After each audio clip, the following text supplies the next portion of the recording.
Sainath multi-state देईल सोने खरेदीसाठी सोन्याच्या किमतीच्या 75% कर्ज, तेही 5 वर्ष मुदतीने। Sainath multistate, phone 83 49 50 51 20।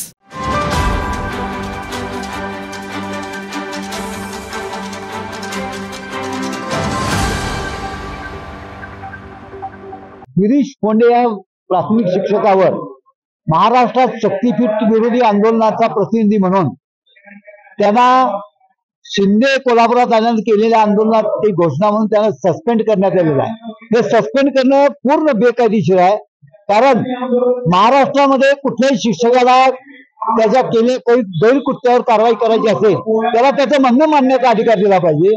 गिरीश फोंडेला कुठलाही विचार न करता एकतर्फी नोकरीनं सस्पेंड केलेला आहे, हे कृत्य बेकायदेशीर आहे। म्हणून कोल्हापूर शहरातल्या कामगार संघटना शक्तीपीठ विरोधी कृती समितीच्या संयुक्त विद्यमानाने कोल्हापूरचे महापालिका आयुक्त यांना निवेदन देणार आहोत।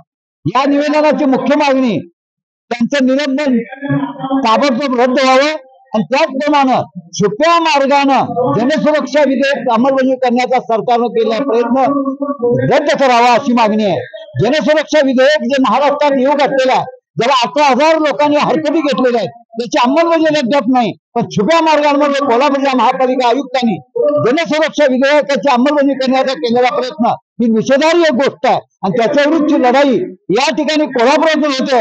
तेल आंदोलन जसं कोल्हापुरात टोल आंदोलन देशाच्या तेलचा फेरविचार करायला हवा, तसं जनसुरक्षा विधेयकाचा महाराष्ट्र शासनाला फेरविचार करायला आम्ही भाग पाडणार आहोत। आम जनतेने यात भागीदारी करावी असं मी आवाहन करतो। ताज्या घडामोडी पाहण्यासाठी माझा महाराष्ट्र न्यूजला आजच सबस्क्राइब करा।